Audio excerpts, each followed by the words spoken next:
Hello everybody, and welcome back to the next video of Fighting Game Community List Week. Once more, for the last few days of 2024, I am dropping multiple videos going over the best and worst that the FGC had to offer over this year. The 5 videos that we've done and are currently still doing are the top 10 best DLC releases, top 10 worst DLC releases, top 5 new games, top 5 worst games of 2024, and the 5 best and worst fighting game teasers of the year. So today, we've got the 5 worst fighting game releases of 2024. These span across several fighting game niches, but all of them are going to be reviewed. Now, something I would like to point out before we start though, the first few entries of this list are not necessarily bad. They are more so the worst of the best. There are only 10 games that I was aware of that released this year, so we have to pick 5 for each side. So you'll see what I mean the further we go into this. If there are any games that I miss between this video and tomorrow's video, do let me know, as I'm always open to trying out new fighters. So let's go. But before we start, hey, I'm Zak Not Kyle, or Zak for short, and I love fighting games and I will make them your problem. I talk mainly about fighting games on this channel, but I also discuss other pieces of popular culture that interest me. I'm also a streamer, a DJ, a party girl, and more, so subscribe here and to my Twitch for more content from me. And with all that said, let's begin this list. And as always, a brief disclaimer, please do not be stupid in the comments over literal pixels in video games. State your opinions freely, I never want to stop you guys from doing that, but please just be respectful, please don't go feral, I beg. And with that out of the way, let's get into the 5th entry in this list. Coming in at the 5th worst spot, we have Corrupt, published in December of 2024. This is definitely the best of the worst and the worst of the best in many regards. It's a pretty solid game, all things considered. The worst list is primarily composed of the best of the worst up until the halfway point of this list, which is where we'll have issues to unpack. The positives of Corrupt certainly stick out. The combat and combo structures of this game are pretty impressive, and I was also pretty floored with the camera work as well. The UI is somewhere in the middle of being good and bad for me, which I'll expand on. However, this game has a concept and it sticks to it quite well. The characters are well thought out and are a joy to experience. There's a few glaring issues though. Firstly, elaborating on the user interface more, the scale of the UI is incredibly awkward at times and feels like it isn't using its space super well. The screens just need to be touched up and expanded or include more visual elements to make it feel more complete. Moving on from this, the color grading of this game is incredibly dark. Like, for a sci-fi cyberpunk style fighter, I would expect it to come with more stark contrast and popping color palettes. Unfortunately, it is not quite there. This thing is very toned down. A few more issues do include a lack of illustrated character portraits for the select screen, which is a helpful visual for the audience to become more familiar with the characters. Aside from these main issues, I think Corrupt, despite ending up here, is worth your time. This and the next entry still deserve their flowers, even if they got some things to work out. Coming in at number 4, we have Rage of the Dragons Neo, which dropped in November of 2024. Now, Rage of the Dragons is also still very much a worthy fighting game, all things considered, but someone had to end up on the worst list, and this game isn't as good as other games. Also, considering this is just an arcade port with some extra features, there aren't a ton of things to discuss with it. The graphics and arcade visuals are pretty good, and I can say older arcade fighting game fans are going to love this thing. However, if you're a newer fighting game fan, you're gonna struggle to get into this one. The learning curve of Rage of the Dragons is pretty steep. Like, when you get there, it's really interesting, but we have to manage our expectations. It's a hard game to break into, but it's still good enough to check out. The reason this ended up above Corrupt, despite Corrupt having a few more noticeable issues, is that Corrupt is a new game and IP, which took a lot of risks, while this is just an arcade port with extra steps. Still, it's pretty alright. Coming in at number 3, we have Dragon Ball Sparking Zero, which released in October of 2024. Alright, so this is where I'm gonna start getting a little mean. There is a lot to love about Dragon Ball Sparking Zero in both principle and practice. There's a massive expansive roster that players can try, and the arena fighter concept is pretty well executed, especially more than some other arena fighters that I've seen. It's a pretty fun experience overall, and the UI design is polished as it should be for such a high-profile game. There is a massive issue with Sparking Zero, though, that put it above the first 2 entries. For a roster of 180 characters, why are 75% of them so much worse than the upper echelon of the roster? On top of this, the premise and the balancing wasn't enough to keep people interested either, as in just 2 months, this game dropped 90% of its player base because these issues with balancing were not corrected. While arena fighters aren't the most well known for having impeccable balancing, and hell, most fighting games aren't either, this one just took it to another level of unusability with a lot of its characters. Also, many still maintain that Dragon Ball FighterZ, until its final patch, was the better fighting game compared to Sparking Zero, which I absolutely agree with. That last patch kind of screwed things over though. I honestly wish we just got a FighterZ 2. true. The market was definitely there for it. At the number 2 spot, we have Blazing Strike, which released in October of 2024. Blazing Strike is a weird game to talk about, mainly because I genuinely didn't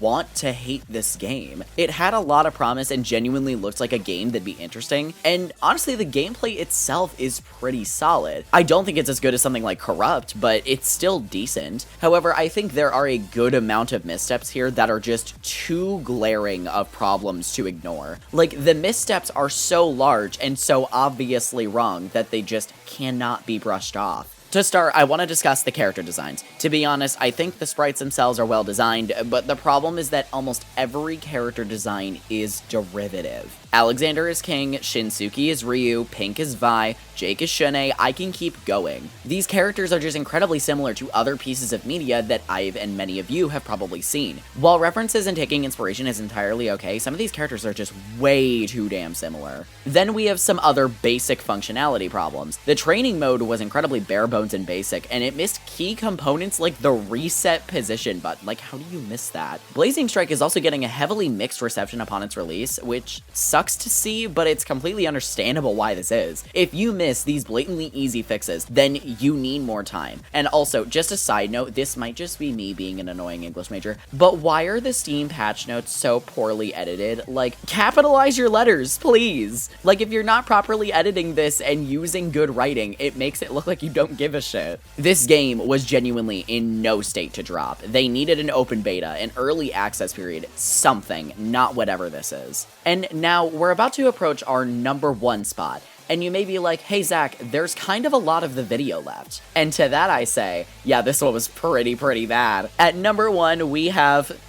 I waited for so long to say this. Multiverses, which released in July of 2024 from WB. Oh yeah, let's go. So, the overarching theme here is that WB is not to be trusted with games right now, and the fact that people think Multiverses would be any different is kind of funny to me, but this game is just exceptionally bad and I need to talk about it. It is true that there was a stark amount of interest in Multiverses and what it would do with a second win behind it, because fun fact for anybody who didn't know, the game went into an open beta in 2022, anyone could get access for it. They left it open for a stupid amount of time to where you probably wouldn't have even guessed it was a beta. It's weird. But it closed down in order to go under a full revamp, which was then presented to us in 2024. And man, this game was always built to fail. Whether it be off of its roster and casual-focused fanbase alone having no way of captivating any sustainable audience, which I will expand upon, or just any of the microtransaction nonsense, Multiverses was begging to be disliked. Let's begin by talking about that fanbase bit. A fanbase that will go absolutely feral for you and your work is the best thing any person behind any piece of art or media can have, and in the FGC, you need a dedicated competitive fanbase that will ride for you.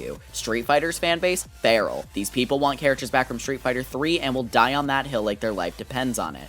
Tekken, also feral. See all of the Christy Montiero fans for a solid reference. Mortal Kombat fans, see any Melina or Jade fan in the last 5 years. Those people have fought more battles than the Marines. Even other franchises that aren't quite as big, like Guilty Gear Strive and Grand Blue, have feral fan bases that will ride for them until they can't anymore. Multiverses, on the other hand, is not a rabid fan base like at all. I'd argue there isn't even a true fan base for this thing. Smash fans, for example, will ride or die for Smash Bros. And get in actual fights over which is better, Brawl or Melee. Like, they go crazy. Multiverses doesn't have this because the game was never built to be anything more than a cash grab for WB to stay relevant to investors, and not to actually garner a competitive base that would fuel the longevity of the game. They dropped over 95% of their fans with absolute ease in just a few months, not once, but twice, by the way. There isn't a competitive fan base, and WB is a laughingstock with an emphasis on over-monetization. I will say this, the actual development team, from what I hear, is incredibly sweet, and I'm so sorry you got stuck with this project. I feel like if you guys just made a DC platform fighting game,